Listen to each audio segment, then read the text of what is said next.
Alors attention, ne jauge pas ta douleur après échauffement, quand ton corps est bien chaud et tout ça, et il a déjà sécrété entre guillemets, qui a commencé à sécréter des endorphines, quoi.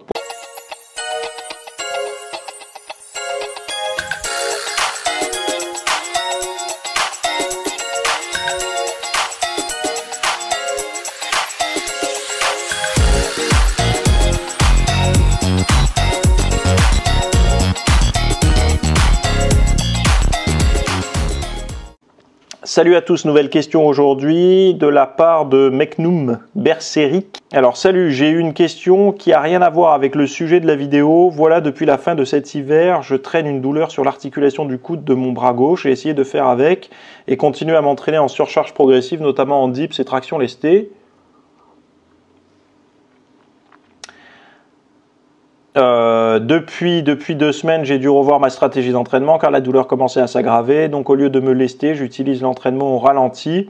Par exemple en traction 4 secondes pour monter, 4 secondes pour descendre. J'ai souvent entendu dire que cette méthode permettait d'utiliser des charges moins lourdes et serait aussi bénéfique que la méthode classique, que ce soit pour le travail de la force ou de développement de la masse musculaire. Je voulais avoir ton avis à ce sujet, s'il te plaît. Il répond à quelqu'un qui veut plus de précision un peu plus bas. En fait, c'est loin d'être insupportable. Je peux largement m'entraîner. C'est juste qu'il faut que je ne m'entraîne pas très lourd pour gagner de la force, du moins pendant un certain temps. Sachant aussi que je cherche à sécher, je pense que c'est pas une bonne idée d'utiliser la surcharge progressive actuellement. Déjà, toute douleur, essaye de percevoir une douleur comme un avertissement.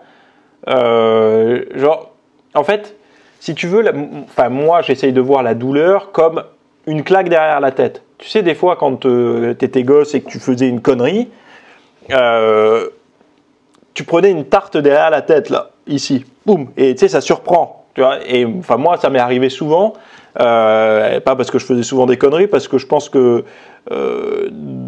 l'éducation que j'ai eue était peut-être un peu plus efficace que celle qu'on peut voir aujourd'hui. Mais la douleur pour moi c'est ça. C'est, tu sais, t'es en train dans ton coin de commencer à faire une connerie, pam, tu t'en prends une là, derrière. La douleur, c'est ça. C'est tu commences à t'entraîner un petit peu de manière déraisonnable. Par exemple, tu fais trop de dips, trop de traction, tu tends trop les bras, ou tu sais, tu tends trop les coudes aux dips et tout. Et la douleur commence à s'installer pour te dire, attention, tu fais ça presque tous les jours, tu mets de plus en plus de poids sur la carcasse.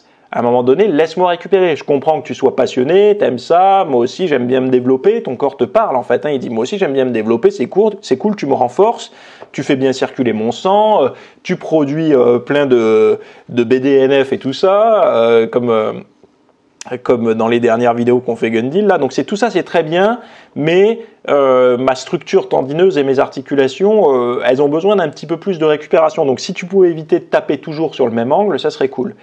Donc en fait c'est ça que ça te dit. Après de ralentir la montée, la descente pour conserver en fait en intensité, parce que j'ai bien compris ce que tu veux. Ce que tu veux toi à l'entraînement, c'est pas t'ennuyer. Et en fait, toi, ta dose d'ennui est reliée à ton intensité. Si tu n'es pas intense, tu t'ennuies. Tu as l'impression de pédaler dans la semoule. On est tous pareils. Donc du coup, tu as trouvé une logique qui serait de ralentir tes répétitions. Comme ça te permet de mettre moins lourd, mais d'en chier quand même.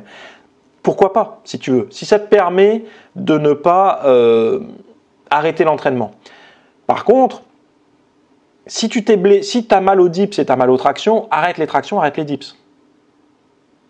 Au moins pendant 15 jours, 3 semaines.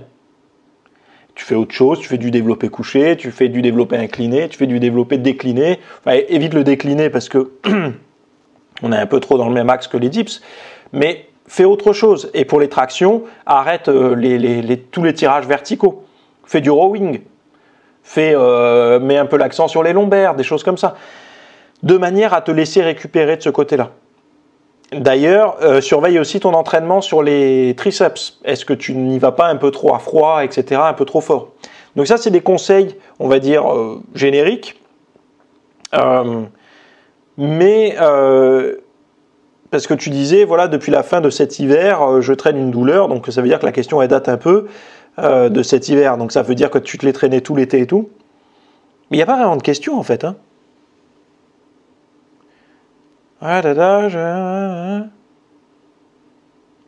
Oui, en fait, tu penses que c'est pas une bonne idée d'utiliser la surcharge progressive actuellement? Si, tu peux le faire, mais sur tes cuisses. En fait, sur d'autres mouvements, sur des mouvements qui ne mettent pas en péril, enfin, qui ne viennent pas accentuer ta douleur. Alors attention, ne jauge pas ta douleur après échauffement, quand ton corps est bien chaud et tout ça, et il a déjà sécrété entre guillemets, qui a commencé à sécréter des endorphines, quoi. Pourquoi? Parce que ça te masque un peu la douleur, et quand, ben voilà, après ça va être pire quand ça va être froid, quoi. Donc, ne fais pas, tu sais, si ça te fait déjà mal à l'échauffement, l'exercice, moi par exemple, tu vois, en ce moment, j'ai un peu la douleur à l'épaule qui se réveille, là. Enfin, la coiffe des rotateurs derrière, là, qui commence à se réveiller un peu, parce que j'ai fait beaucoup d'entraînement dans un parc à côté de chez moi, et je me suis remis un petit peu dans le rouge sur les muscle-up et tout ça. Sauf que les muscle-up, moi je suis pas du tout un pratiquant de street workout, donc comme dirait Delavier.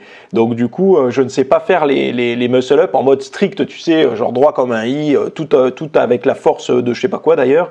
Moi c'est vraiment le truc où je fais de la balançoire, quoi. Tu vois, je fais de la balançoire, donc je pars bien loin, et hop. Sauf que ça a été un peu violent. C'est-à-dire que je me suis dit, j'en faisais 10 d'un coup, quand la dernière fois que j'en ai fait, donc je me suis dit, facile. Sauf que je crois que mon corps s'est un peu déshabitué à faire des muscle-up, c'est un mouvement assez technique, c'est pas comme le vélo, ça s'oublie, et j'y suis allé un peu comme un bourrin.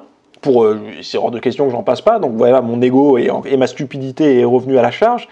Et je sens que non, la coiffe des rotateurs, elle n'a pas apprécié la farce que je lui ai proposée, et ça l'a pas fait rire. Elle a pris au premier degré, donc du coup petite douleur. Et là, le problème, c'est que je suis obligé de limiter un petit peu ces mouvements-là.